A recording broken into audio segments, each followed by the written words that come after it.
사랑하는 나눔 가족 여러분, 말씀으로 시작하는 토요일 아침입니다. 오늘 말씀은 솔로몬의 잠언의 마지막 부분입니다. 오늘 말씀은 특별히 가정의 영역에서의 교육에 대한 말씀이 눈에 띄고 사람이란 단어가 반복적으로 나타나고 있습니다. 사랑하는 여러분, 부모가 자녀에게 줄 수 있는 가장 위대한 유산은 무엇입니까?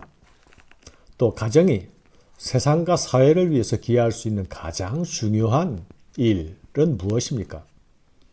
부모가 자녀에게 물려줄 수 있는 가장 위대한 유산은 여호와 하나님을 경외하는 신앙이 아닙니까? 가정이 세상을 위해서 기여할 수 있는 가장 중요한 일은 세상을 밝히고 세상을 맑히는 다음 세대의 사람을 키워내는 일입니다. 현대사회는 교육을 공적인 영역으로 끌고 가버리지만 사람을 사람답게 키워내는 일은 국가나 공교육에 맡겨지는 일이 아니라 가정에 맡겨진 일이고 부모에게 먼저 맡겨진 일이라는 것을 잊으면 안 될 것입니다. 바른 신앙교육을 통해서 양육된 사람은 잠언의 표현대로 지혜로운 사람으로 의인으로 자라갈 것입니다. 여기 부모된 사람들의 훈육을 위한, 교육을 위한 헌신의 수고가 필요한 것입니다. 채찍과 꾸지람이 지혜를 주거늘 임의로 행하게 버려둔 자식은 어미를 욕되게 하느니라. 악인이 많아지면 죄도 많아지나니 의인은 그들의 망함을 보리라. 네 자식을 징계하라. 그리하면 그가 너를 평안하게 하겠고 또 네 마음에 기쁨을 주리라. 짐승은 방목하는 환경이 좋은 환경이지만 사람은 방목으로 자라서는 안 됩니다. 자녀의 바른 성장을 위해서 부모는 때때로 적극적인 개입이 필요할 때도 있습니다. 자녀의 신앙교육을 방치하면 부모에게 수치와 고통으로 돌아오지만 지혜로운 자녀로 양육하면 부모에게 기쁨으로 돌아올 것입니다. 아이가 자라면서 자기 주장이 생기기 시작하는 시기나 자신의 사고가 형성되는 시기에는 특별히 신앙교육에 중요하고 민감한 시기가 됩니다. 채찍과 꾸지람과 징계 같은 이런 단어들은 오늘 같은 시대에 매우 부정적인 느낌으로 들리죠. 체벌에 민감한 이 시대에 성경이 체벌을 장려하고 있는가 하는 오해를 불러일으킬 수도 있습니다. 고대의 양육 방식을 오늘날 그대로 적용하는 데는 분명 무리가 있을 것입니다. 그러나 여기서 사용하고 있는 채찍이란 단어는 목자의 지팡이를 말하는 것입니다. 때로 이 단어는 성경에서 하나님의 징계의 막대기로도 사용된 단어입니다. 지팡이나 막대기는 바른 방향으로 이끌기 위한 수단과 도구가 아닙니까? 꾸지람과 징계가 필요치 않다는 것은 성경이 지지하는 생각이 아닙니다. 내 생각일 뿐입니다. 자녀를 사랑으로 양육하는 일에는 칭찬과 격려가 필요한 것과 마찬가지로 꾸지람과 징계도 필요한 것입니다. 부모는 자녀라는 양을 반드시 지혜의 길로 걸어가도록 안내하고 유도하는 목자의 임무를 부여받은 사람입니다. 이것을 잊어서는 안 될 것입니다. 묵시가 없으면 백성이 방자히 행하거니와 율법을 지키는 자는 복이 있느니라. 묵시는 예언적인 이상이나 환상을 말하는 것이죠. 율법은 하나님의 계시의 말씀이 아닙니까? 묵시와 율법은 자기 백성에게 나타내시는 하나님의 뜻입니다.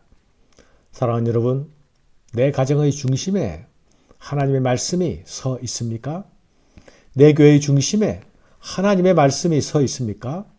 그럴 때에야, 그럴 수 있어야 하나님의 백성들은 복을 누릴 수 있습니다.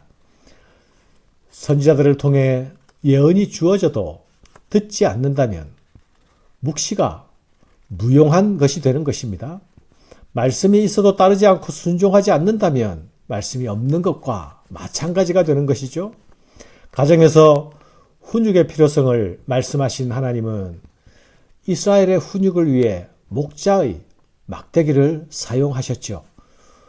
목자의 막대기는 양을 향한 사랑을 포기하지 않는다는 징표이기도 합니다. 사랑의 또 다른 얼굴인 것이죠.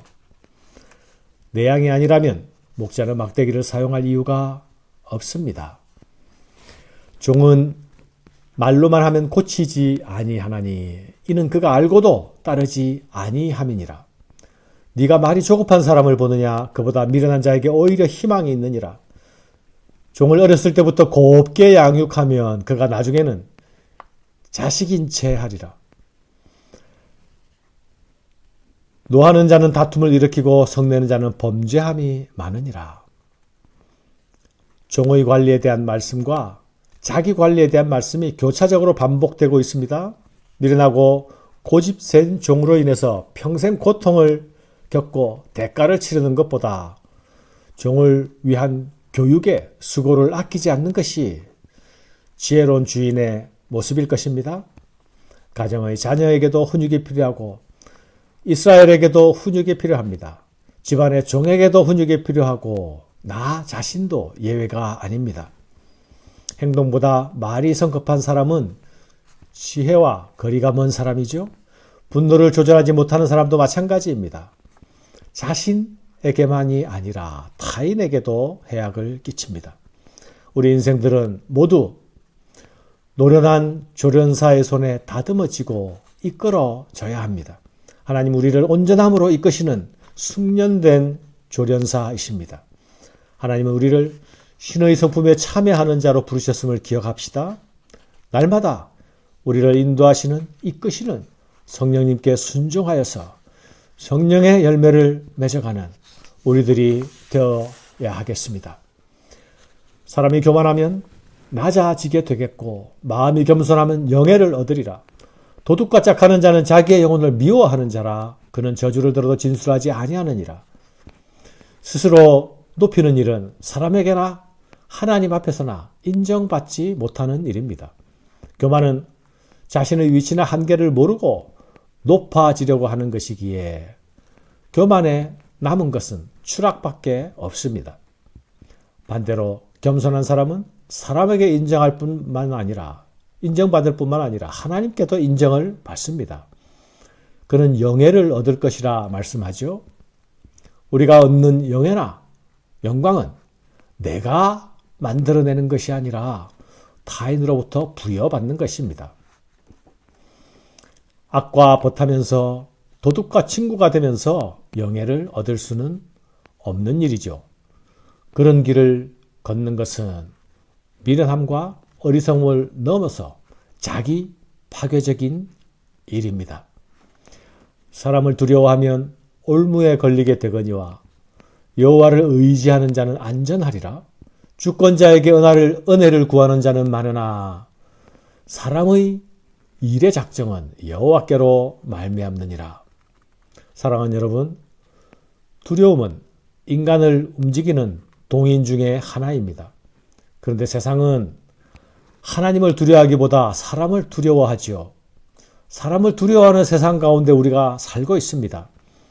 그러나 사람을 두려워하는 자는 올무에 걸릴 것이라 말씀합니다. 우리가 사람을 두려워하는 것은 한편으로 염려 때문이기도 하고 또 한편으로는 내가 원하는 그것, 내가 원하는 대가를 사람에게 기대하고 있기 때문이기도 할 것입니다.